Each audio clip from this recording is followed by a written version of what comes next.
Amen. Loué soit Dieu, il a préparé ces instants, il est présent dans ce lieu, mais il voudra diriger toutes choses. Je vous propose de poursuivre avec la lecture de quelques versets, juste 3 versets dans le livre des psaumes. C'est comme une invitation. Vous tous qui êtes justes, acclamez l'Éternel. Est-ce que vous êtes d'accord avec ça? Dire, on va ce matin acclamer l'Éternel. Le psaume poursuit en disant, car il convient aux hommes droits de le louer.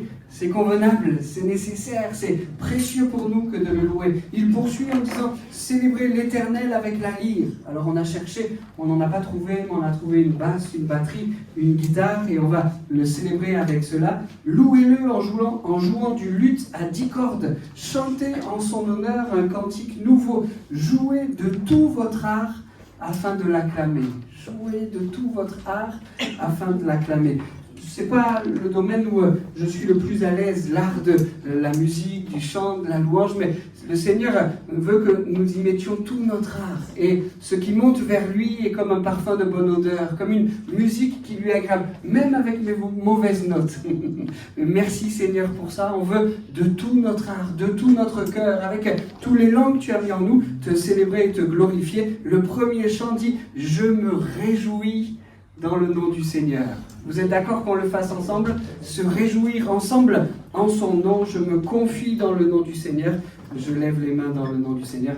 Chantons-le de tout notre cœur.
Sentir tout l'amour qui a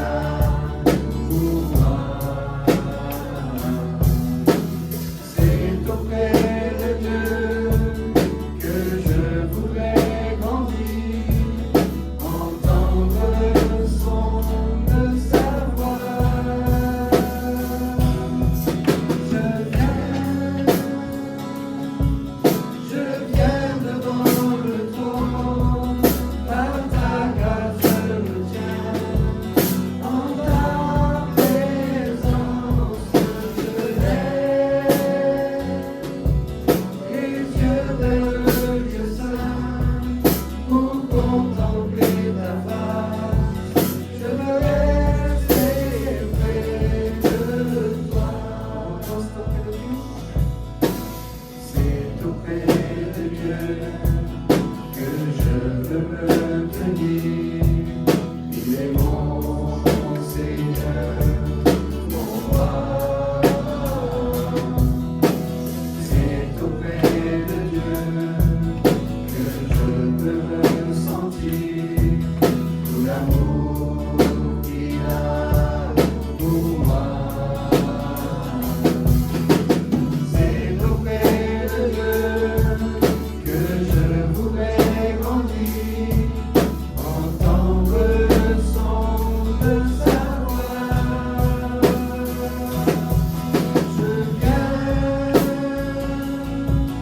Je viens devant le trône, par ta grâce je me tiens, en ta présence je lève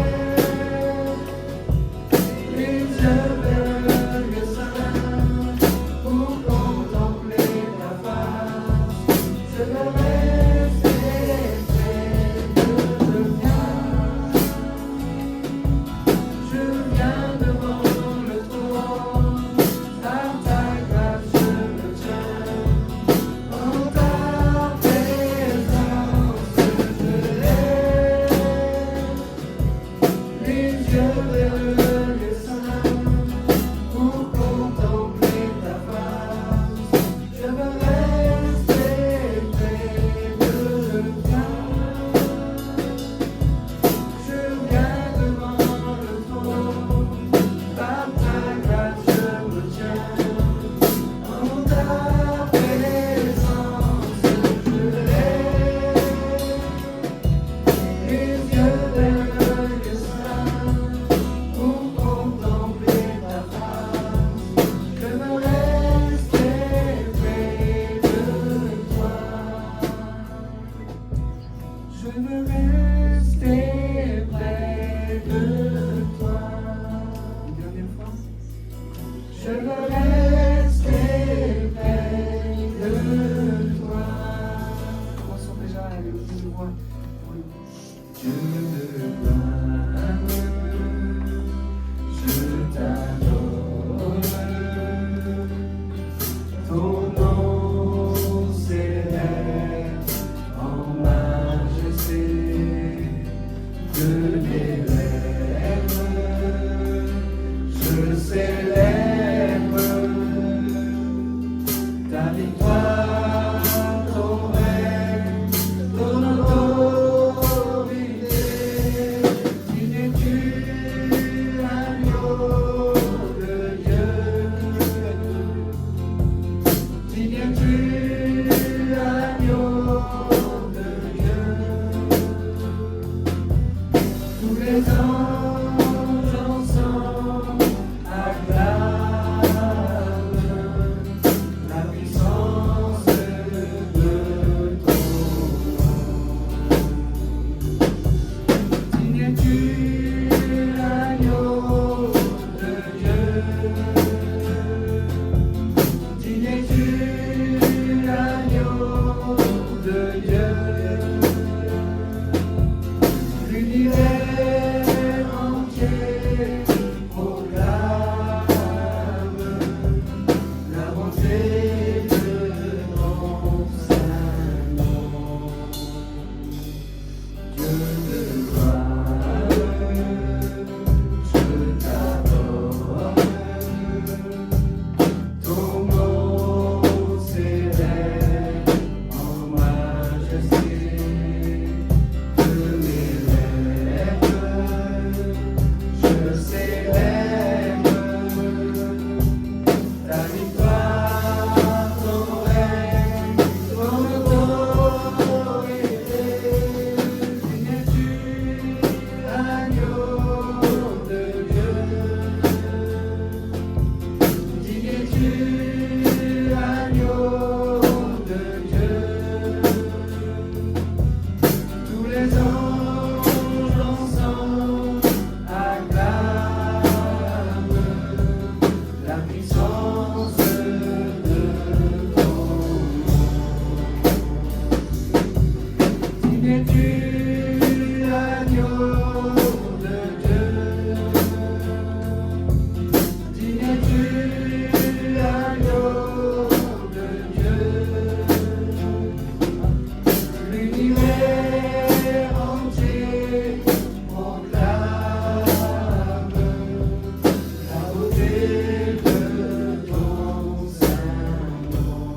Seigneur.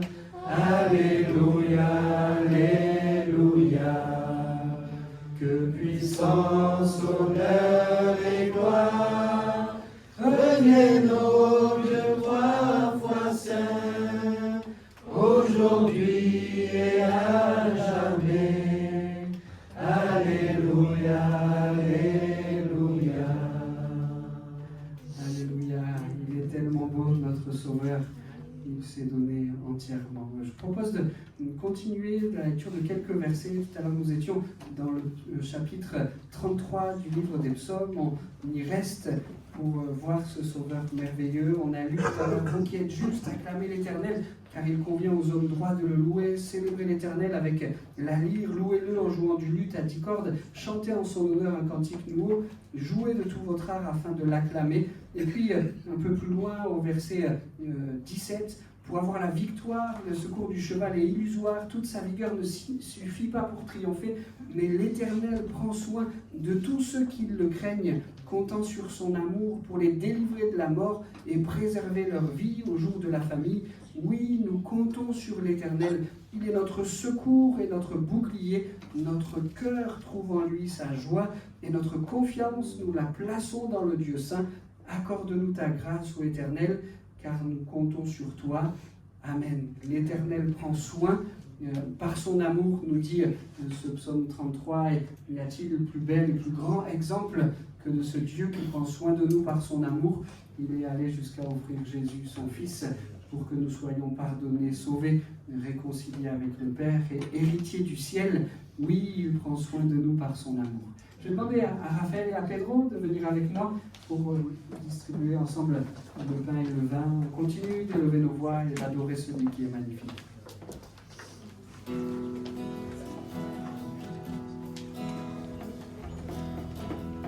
Je te donne mon cœur,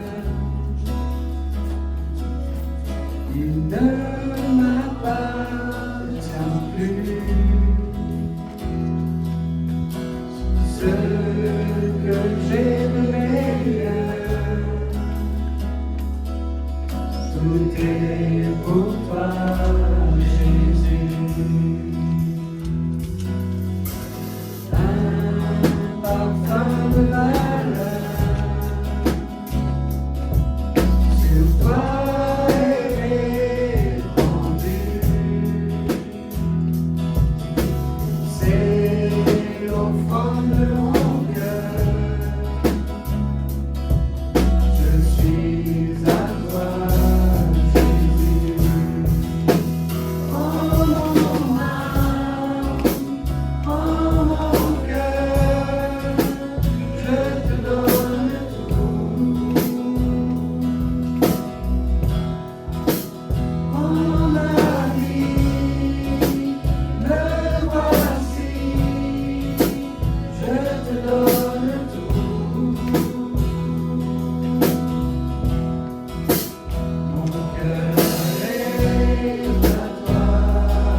Pour ceux qui étaient là mardi, nous avons parlé sur le thème de continuer. Et on disait ensemble combien c'est important de continuer notre marche avec le Seigneur, de ne pas se décourager, mais de persévérer. On disait ensemble combien c'est important et précieux pour nous de pouvoir nous inscrire dans une vie de prière, de pouvoir continuer notre vie de prière, cette communion, cette relation avec Dieu par Jésus-Christ. Je vous propose qu'aujourd'hui, on puisse continuer de continuer.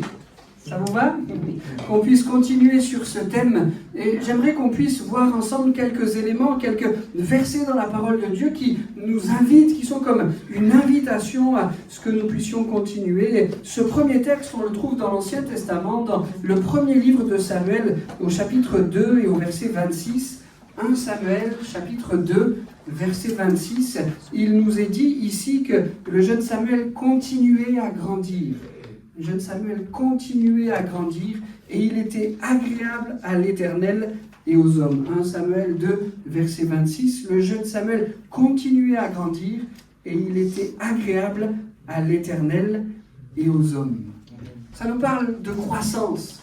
Et il y a ici comme une invitation à continuer de grandir, à ne pas stagner, à ne pas s'arrêter. Ici, il nous est dit de ce jeune Samuel qu'il continuait dans cette voie.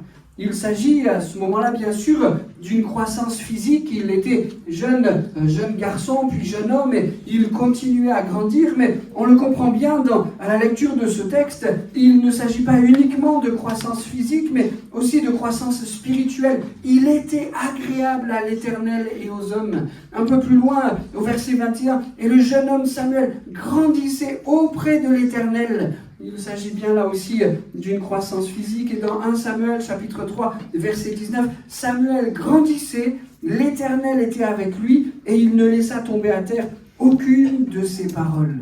C'est certainement un des personnages bibliques pour lequel il est plus dit, pour lequel il est particulièrement connu pour sa progression, pour sa croissance, pour son évolution favorable en Dieu, pour Dieu, avec Dieu. Voilà qu'il continue à grandir. Quel exemple! Et quel exemple pour chacun de nous, quel exemple pour chacune de nos vies. Nous avons besoin de grandir avec Dieu, en Dieu, pour Dieu. Il faut que nous continuions à grandir. Quand bien même il y aurait au milieu de nous les plus grands spirituellement, quand bien même il y aurait dans ce lieu des géants de la foi, même ceux-là auraient besoin de dire « Seigneur, je ne veux pas me satisfaire de ce que tu as déposé en moi. Je ne veux pas me satisfaire de ce que tu t'es montré à moi. Je ne veux pas me satisfaire de ce que j'ai découvert de toi ou de ce que tu t'es révélé à moi. Mais Seigneur, je veux grandir encore. J'ai besoin de grandir encore. » Nous avons besoin, Seigneur, de persévérer dans ce domaine-là. Nous avons besoin de grandir pour toi.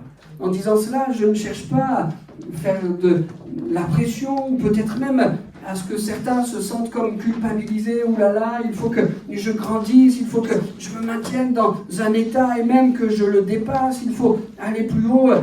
Ça n'est pas mon désir et en plus, ce serait inefficace. On pourrait sortir de ce lieu comme découragé. Je serais certainement le premier à l'être. Culpabilisé, non, mais Seigneur, susciter, réveiller une envie, un désir, que ton Saint-Esprit puisse le faire, Seigneur, et qui vit en nous comme quelque chose de renouvelé, comme un feu qui brûle en nous. Seigneur, je désire grandir pour toi, grandir en toi, grandir avec toi. Saint-Esprit, mets ce désir, mets cette envie dans nos cœurs comme une envie supérieure à toutes les autres. Je veux te plaire, je veux grandir pour toi. Je crois que c'est une vérité pour chacun d'entre nous et de moi le premier. Seigneur, je veux grandir en toi. Il y a de nombreux passages dans les Écritures, dans la Bible, qui nous encouragent à cela. Paul dit à Timothée, vous connaissez ce passage, que tes progrès soient évidents pour tous. Seigneur, c'est mon désir, c'est le désir que j'ai pour ma vie. Pierre termine ses écrits à une église en disant « Croissez dans la grâce et dans la connaissance de notre Seigneur Jésus-Christ. » croissez, grandissez dans la grâce et dans la connaissance de notre Seigneur Jésus-Christ. Et pour ne citer que ces 2 versets-là, mais c'est un thème qui revient dans la Bible. Seigneur, je veux grandir devant toi, je veux grandir en toi, je veux grandir avec toi. Encore une fois, non par obligation, non pas parce que quelqu'un le demande, non pas parce qu'il y aurait un verset de la Bible qui nous le réclame et que cela serait comme un poids, comme un fardeau supplémentaire sur nos épaules, non pas pour répondre à une certaine culpabilité ou parce que notre conscience spirituelle nous le réclamerait, mais parce que nous en ressentons le besoin, le désir. Seigneur, je veux grandir avec toi. Soyons des Samuel qui croissent, soyons des Moïse, des Abraham, des David. Leurs secrets, ils ont toujours continué de grandir devant Dieu. Alors certains diront peut-être, mais c'était plus facile pour Samuel que pour moi.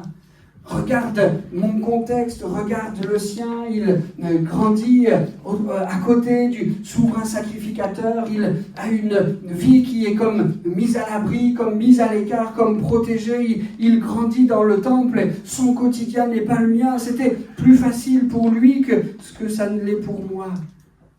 J'aimerais qu'on puisse replacer ce verset qui nous indiquait que Samuel continuait de grandir devant Dieu. J'aimerais qu'on puisse le replacer dans son contexte. Oui, il a grandi dans le temple, mais non, il n'a pas été épargné. Dans 1 Samuel au chapitre 2 et au verset 22, cette fois, tout à l'heure nous disions le verset 26, Élie était fort âgé. Et il apprit comment ses fils agissaient à l'égard de tout Israël. Il apprit aussi qu'il couchait avec les femmes, qu'il s'assemblait à l'entrée de la tente d'assignation. Il leur dit, « Pourquoi faites-vous de telles choses ? Car j'apprends de tout le peuple vos mauvaises actions. Non, mes enfants, ce que j'entends dire n'est pas bon. Vous faites pécher le peuple de l'Éternel. Si un homme pêche contre un autre homme, Dieu le jugera. Mais s'il pêche contre l'Éternel, qui intercédera pour lui ? Ils n'écoutèrent point la voix de leur père, car l'Éternel voulait les faire mourir. Le jeune Samuel continuait à grandir, et il était agréable à l'Éternel et aux hommes. Remarquez la différence qu'il y a dans plusieurs versets. On est bien sûr dans l'Ancien Testament avec des versets durs. On sait que le Nouveau Testament a apporté le message de la grâce. Mais pourtant, on est dans la description des contemporains de Samuel qui étaient enfoncés dans le péché et même dans le temple. Le péché était rentré jusque dans le temple. Et la situation de ces hommes qui ne faisaient que des mauvaises actions, nous dit le texte, c'était ceux sur qui les yeux du jeune Samuel se posaient, ces jeunes hommes qu'il aurait pu prendre en exemple en disant voilà des gens qui vivent avec leur temps, qui sont modernes, mais non, il y a comme une séparation entre tous ces versets qui décrivent l'attitude des fils d'Élie et le seul verset qui nous parle de l'attitude de Samuel, sans aucune transition. Le jeune Samuel continuait à grandir et il était agréable à l'Éternel et aux hommes. Seigneur, aide-nous. Dans notre contexte à nous aussi, qui n'est pas évident, qui n'est pas facile, où les tentations cherchent non pas à ce que les enfants de Dieu grandissent, mais qu'ils tombent, peut-être même qu'ils s'écroulent. Seigneur, garde-nous. Garde-nous en toi, comme le jeune Samuel était porté à chercher auprès de toi le secours et tout ce qui lui était nécessaire pour grandir et pour bien grandir devant toi, pour être agréable. Seigneur, aide-nous dans notre contexte, aide-nous dans notre monde aujourd'hui à mettre de côté ce qui nous fait tomber pour grandir avec toi et en toi.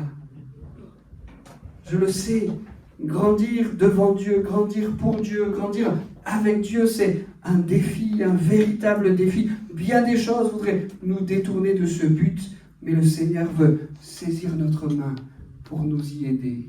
Seigneur, donne-nous de grandir et de bien grandir pour toi.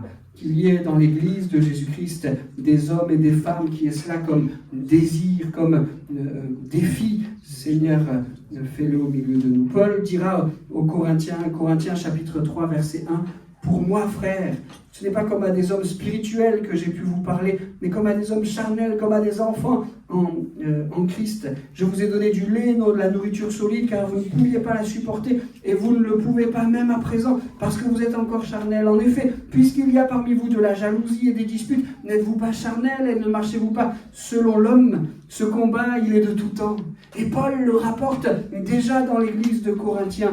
Mais Seigneur, nous voulons être de ceux qui grandissent. Il y a plusieurs tout bébés au milieu de nous. Et quand on les regarde, ils peuvent même nous apprendre.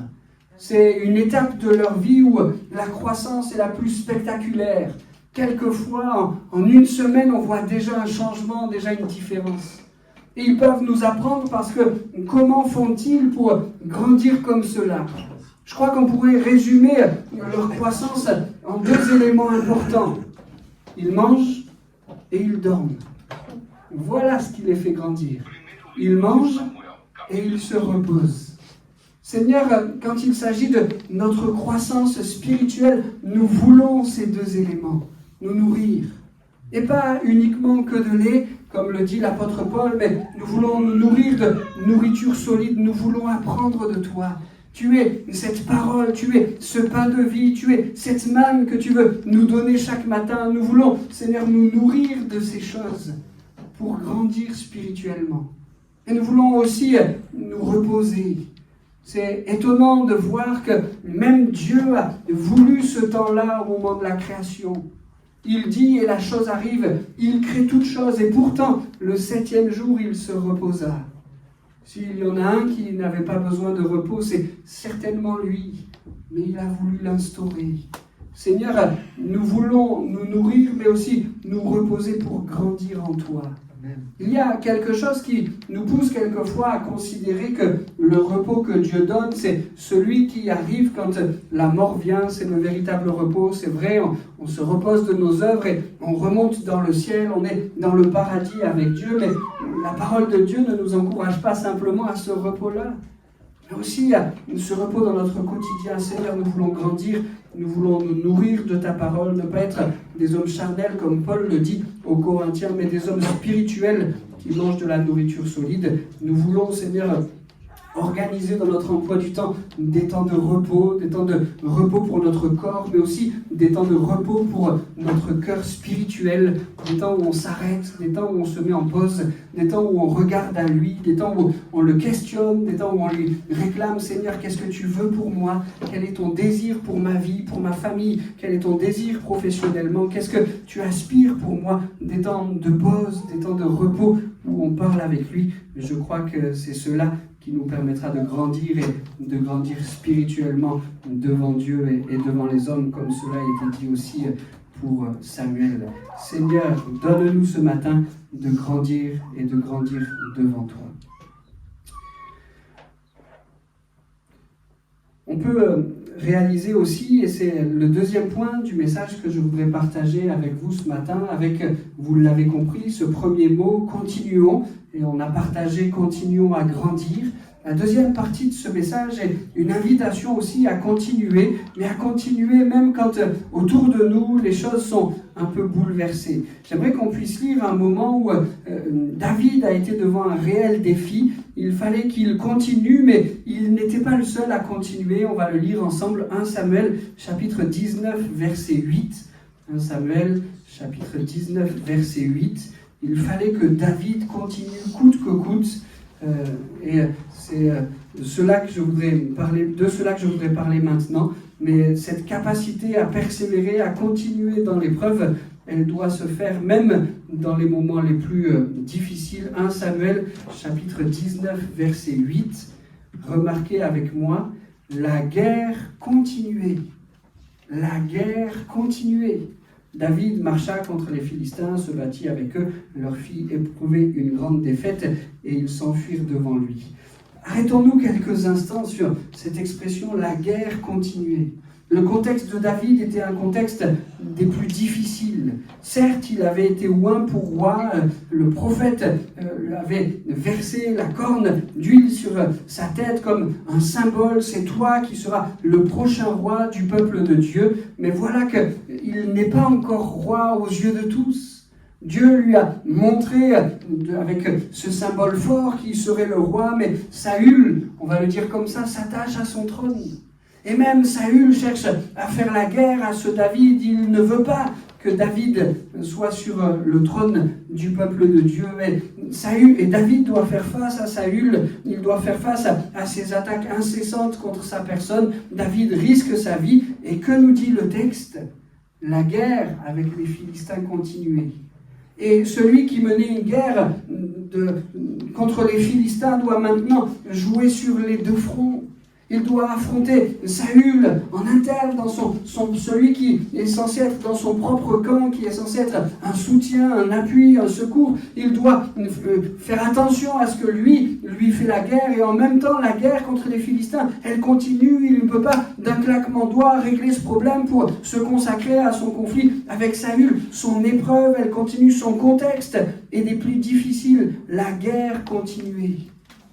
On aurait envie de dire avec David, c'en est assez. C'est trop pour que je ne puisse le supporter. C'est trop difficile. Il y a besoin que cela stoppe, que cela s'arrête. Ou peut-être même, je vais, moi, stopper ou m'arrêter. C'en est assez. Quelle a été la réaction du berger qui est maintenant roi parce que oint et demain roi parce qu'ayant les pouvoirs, il a continué à aimer Dieu. Il a continué à vivre dans la justice, il a continué à servir le Seigneur de tout son cœur, il a continué à marcher sur le chemin de la volonté de Dieu. Quelquefois, pour nous aussi, les épreuves s'accumulent. Alors, ce n'est pas des Saül, ce n'est pas des Philistins, c'est certainement pas non plus des guerres qui continuent, mais des épreuves qui s'accumulent, qui s'enchaînent, qui se remplacent l'une l'autre ou qui s'additionnent. On a quelquefois l'impression qu'il nous est difficile, voire impossible, de sortir la tête de l'eau. Seigneur, devant ces choses-là, on veut continuer. Continuer à te faire confiance. Continuer à t'aimer.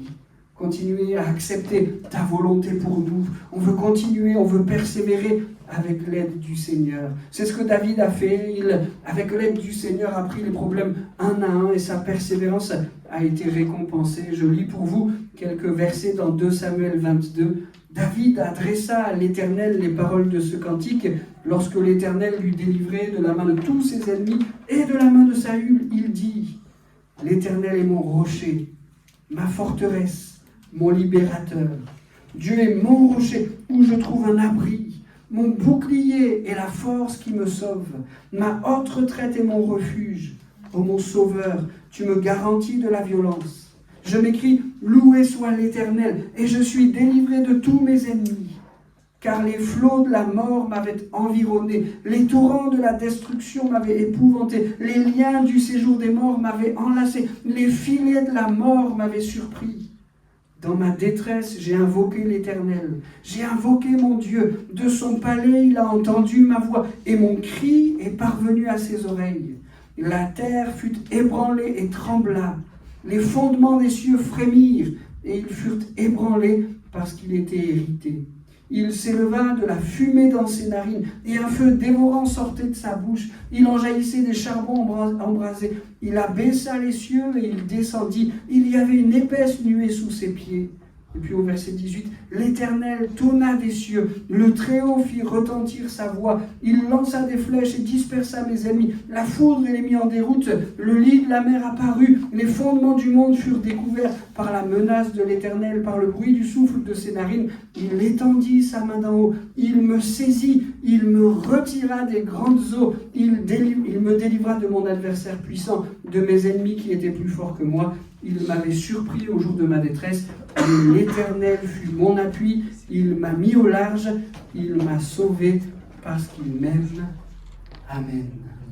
La lecture était un peu longue, mais j'ai voulu souligner de quelle manière, parce que David a persévéré, parce qu'il a continué à offrir à Dieu son amour, à offrir à Dieu sa fidélité, parce qu'il a continué à s'appuyer sur lui et à s'attendre à lui, Dieu est intervenu, et ici même de façon spectaculaire. David le décrit avec des mots qui, je vais le dire comme ça, c'est pas très beau, mais avec quelques envolées lyriques, le ciel qui s'abaisse, le tonnerre qui écarte ses ennemis, la fumée qui sort des narines de cet être tout-puissant. Il le décrit avec des mots forts pour que nous puissions comprendre, pour que nous puissions évaluer, pour que nous puissions toucher du doigt la puissance de ce Dieu qui ne l'a pas laissé s'effondrer, mais qui est venu le sortir de sa détresse. Continuons. Même dans l'épreuve. Parce que ce Dieu qui était celui de David est ce Dieu qui est le nôtre. Il prend soin, il protège. Et ce Dieu qui hier est descendu pour secourir son serviteur fidèle est ce Dieu qui est capable et tout-puissant de le faire maintenant. et il est ce Dieu qui va le faire pour celui et pour celle qui connaîtrait ce matin un temps d'épreuve. Ton épreuve, tu la connais, le Seigneur le sait aussi, et le Seigneur est capable de t'en sortir, de te sortir de cela. Le chrétien, même au beau milieu de son épreuve, a un privilège que les autres n'ont pas, c'est la possibilité de s'appuyer sur le Seigneur. C'est ce que David a fait, c'est ce qu'il décrit dans ce passage, de s'appuyer sur le Seigneur et de chercher continuellement sa face.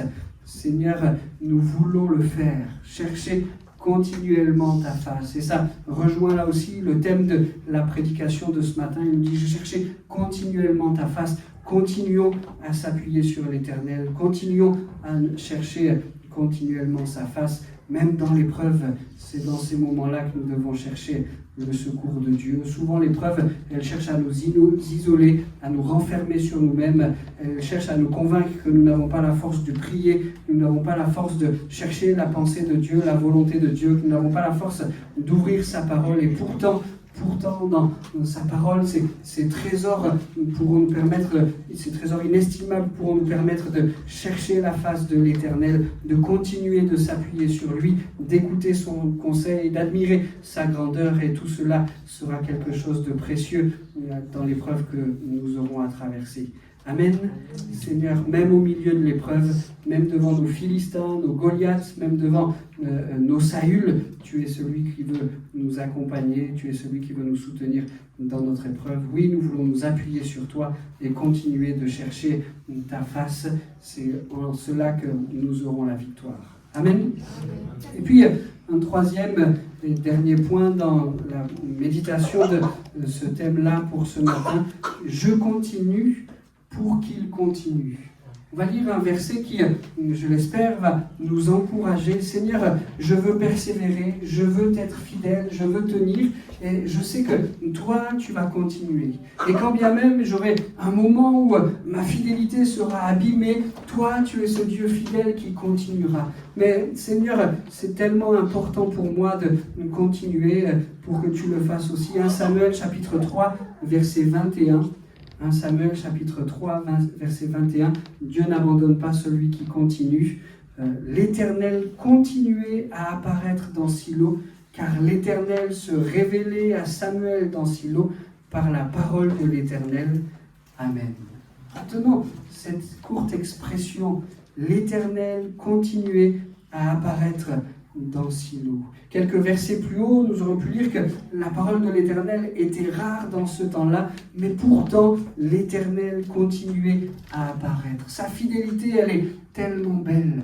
Même si nous demeurons infidèles, même si il peut arriver que nous soyons fidèles, lui, Dieu, continue d'offrir sa fidélité. Et voici qu'ici, l'Éternel continue à apparaître. Il continue de se montrer, il continue de parler. C'est rare, mais il le fait encore. Et Seigneur, nous voulons être de ceux qui prennent l'engagement vrai de continuer avec toi, comme nous l'avons dit mardi, de continuer à marcher, comme nous l'avons dit mardi, continuer à prier, continuer à adorer, continuer à servir, continuer à t'offrir une vie de piété, continuer à chercher les trésors de ta connaissance. Mais Seigneur, nous savons aussi, et cela est comme un encouragement, cela est comme un bien précieux, nous savons aussi, nous sommes assurés de savoir que tu es celui qui continuera avec nous.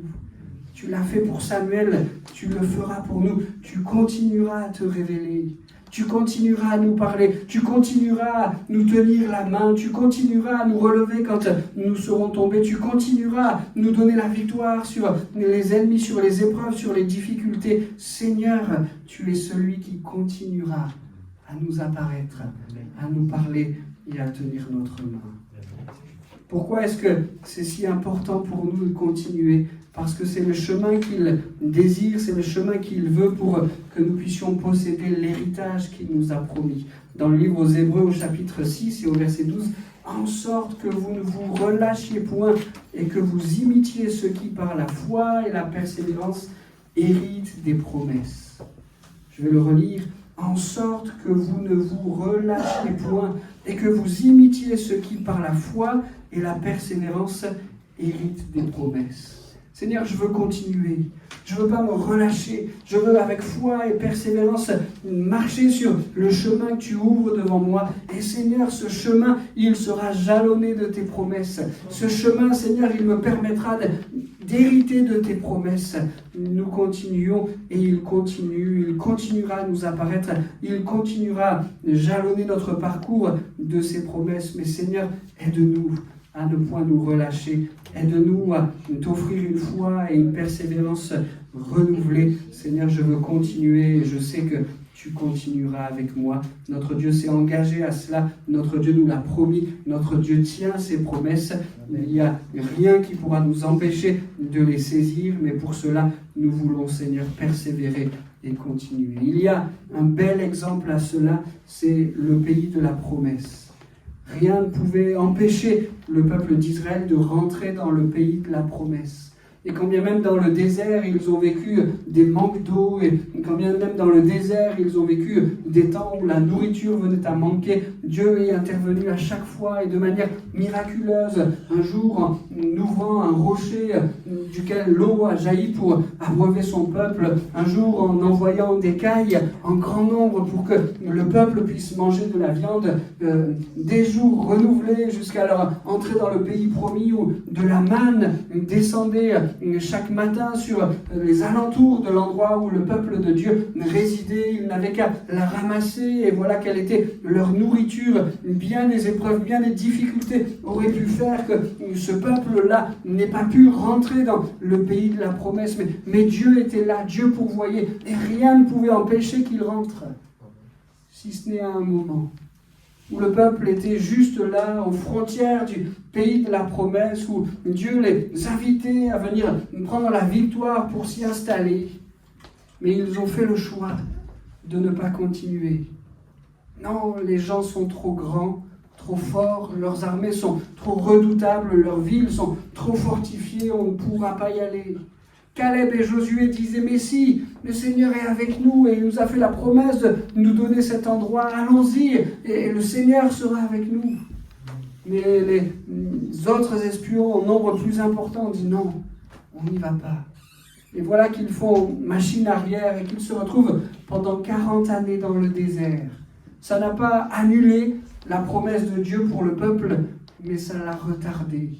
Seigneur, nous ne voulons pas être de ceux qui vont s'arrêter, qui vont arrêter leur marche, mais nous voulons être de ceux qui vont t'offrir, comme ce verset nous le disait, une foi et une persévérance pour hériter tes promesses. On ne veut pas se décourager, Seigneur. Et quand bien même les murailles de Jéricho nous paraissent hautes, quand bien même les fils d'Anak nous paraissent trop grands, quand bien même les difficultés qui se dresseraient devant notre parcours pour que nous puissions nous installer dans la promesse de Dieu pourraient nous paraître infranchissables, Seigneur, nous te faisons confiance. Tu es ce Dieu qui nous accompagne, qui nous fait des promesses. Tu es ce Dieu qui nous permettra de nous installer dans le pays promis. Alors, je ne fais aucun lien avec un combat d'hommes contre un territoire humain, mais je spiritualise cela en disant, Seigneur, les promesses que tu as faites sur ma vie, sur ma famille, sur mon église, sur les promesses que tu m'as données dans ta parole, Seigneur, je veux les saisir et je veux continuer à les réclamer avec foi et persévérance, m'attendant à ce que tu accomplisses ta promesse, parce que tu es le Dieu qui sait si bien le faire. Amen. Je voudrais ajouter à cette pensée le psaume 33 au verset 11. Les desseins de l'Éternel subsistent à toujours et les projets de son cœur de génération en génération. Les desseins de l'Éternel subsistent à toujours et les projets de son cœur de génération en génération. Ça rejoint cette pensée-là de l'Éternel qui continue. Ces projets, ils sont éternels. Ces promesses, elles vont s'accomplir, elles se renouvellent de génération en génération. Et comme hier, dans l'Ancien Testament, Dieu continuait à apparaître dans Silo, comme cette exhortation de l'auteur de l'Épître aux Hébreux, ne vous relâchez pas, continuez et vous hériterez les promesses que le Seigneur vous a données. Oui, les desseins de l'Éternel subsistent, ses projets, les projets de son cœur, de génération en génération. Lui continue. Et parce que lui continue, il nous donne la force de persévérer, de continuer, et il nous accordera la victoire. Amen. Je voudrais terminer, toujours pour poursuivre ce point de dire qu'il continue, je voudrais terminer avec un dernier passage des Écritures. On le trouve dans l'épître de Paul aux Romains, au chapitre 2 et au verset 7. « Il réserve la vie éternelle à ceux qui, par la persévérance à bien faire, cherchent l'honneur, la gloire et l'immortalité. » Pourquoi continuer? Pourquoi persévérer dans notre foi? Pourquoi persévérer dans notre marche avec Dieu? Pourquoi persévérer à lui offrir notre confiance, notre joie, notre cœur, notre famille, notre Église? Il y a bien des raisons, des réponses que nous pourrions apporter à ce pourquoi. Ici, l'auteur de l'Épître aux Romains en donne une. Et quelle réponse pour la vie éternelle? Seigneur, nous voulons être de ceux qui persévèrent parce que tu es ce Dieu qui nous promet, qui nous garantit la vie éternelle, le paradis avec toi. Seigneur, je veux persévérer à bien faire, je veux continuer sur ce chemin que tu ouvres devant moi parce que je sais que tu t'engages avec moi, je sais que tu nous réserves le meilleur, je sais que tu tiendras ta promesse et je sais, Seigneur, que ce qui m'attend, c'est... sur le point le plus définitif qui soit, ce qui m'attend, c'est le meilleur, c'est le ciel.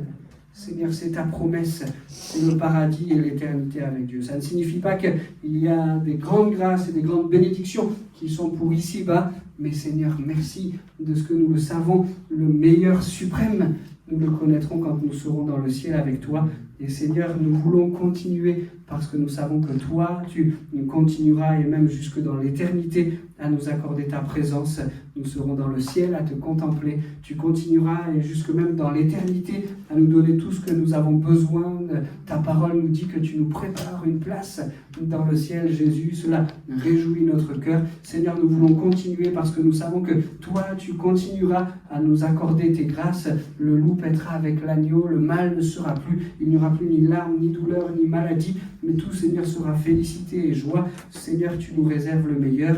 Et pour cela, pour bien d'autres raisons aussi, mais pour cela, Seigneur, je veux continuer à m'engager, continuer à persévérer, continuer à t'offrir ma vie, mon cœur, ma foi, mes pleurs, mes larmes aussi, mes difficultés. Je veux continuer et persévérer à t'offrir tout cela parce que tu n'abandonnes pas celui qui continue, tu n'abandonnes pas tes enfants à qui tu as saisi la main, même quand nous sommes fidèles, toi, tu demeures fidèle. Alors Seigneur, nous voulons nous ranger derrière un seul mot d'ordre pour te voir encore apparaître, un seul mot d'ordre pour rentrer dans tes promesses, un seul mot d'ordre pour hériter le ciel. Seigneur, nous voulons continuer. Amen.